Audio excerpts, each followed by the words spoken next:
Back by Donald's side, Melania Trump returns to the White House to greet the president of South Korea after defending her husband over Mika tweets. Melania Trump returned to the White House on Thursday to stand by her husband after earlier defending his astonishing personal attack on MSNBC host Mika Brzezinski. The First Lady joined her husband in welcoming South Korean President Moon Jae-in and his wife to Washington, D.C. She had been in New York City earlier in the week but returned to her new home as her husband was engulfed in criticism over his comments towards Brzezinski. In a flurry of tweets, the president called the Morning Joe host crazy and low IQ and said cruelly that she was bleeding from the face after undergoing a facelift when he spent time with her and her fiance co-host Joe Scarborough at Mar-a-Lago over New Year. The comments were widely admonished and deemed a new low for the combative president. They signaled a new level of personal attack in his ongoing war with the media. Melania, who has previously told of her plan to launch an anti-cyberbullying campaign, stood by her husband's remarks. Her spokeswoman, Stephanie Grisham, said in a statement, "As the First Lady has stated publicly, when her husband gets attacked, he will punch back 10 times harder." Her response was of a similar tone to that taken by Deputy White House Press Secretary Sarah Huckabee Sanders, who said earlier in the day that the president was fighting fire with fire. Trump said his grievance with the show, which he claimed not to watch, was with that Brzezinski talks bad about him. On Thursday night, there was no sign of remorse from either Trump as they waited for Jae-in and his wife on a red carpet outside the White House. Melania was elegant in a fitted blush cocktail dress and nude patent Christian Louboutin stilettos. She beamed for the cameras. She made her way to the end of a red carpet to wait for the South Korean leader on the South Lawn. After posing for some photographs outside, the two couples made their way to the state dining room where they were joined by more photographers. Trump began with a speech praising President Jae-in and revealed they planned to have long talks about how to tackle North Korea. He said he anticipated the conversation would go late into the evening.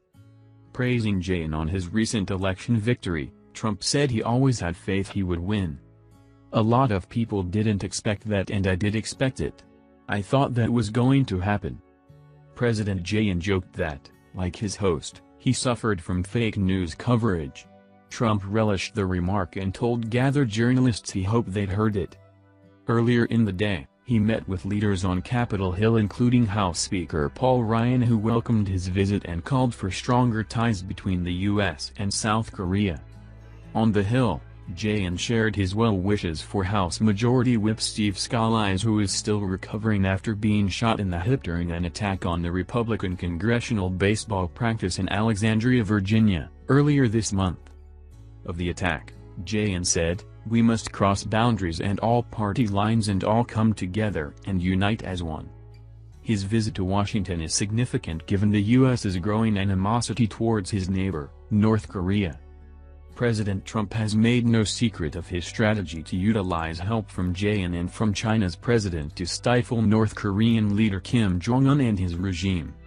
Unlike President Trump, who wants to isolate North Korea diplomatically and economically, Jae-in has long advocated for improved communication with the country and its leader. He believes the answer to dissolving any nuclear threat is by discussing the country's progress towards it with its dictator Kim Jong-un. The bubbling tension between the U.S. and North Korea was intensified earlier this month by the death of American student Otto Warmbier.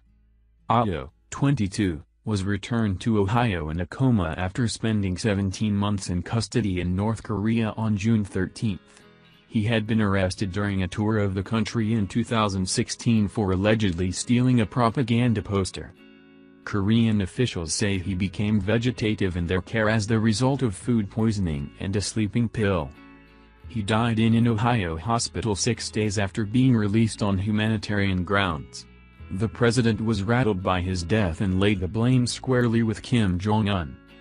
The Warmbier family and the 22-year-old's friends, some of whom were with him when he was unceremoniously arrested in January 2016, are in no doubt that he was tortured into a coma. North Korea, meanwhile, has been carrying on with its missile test launches,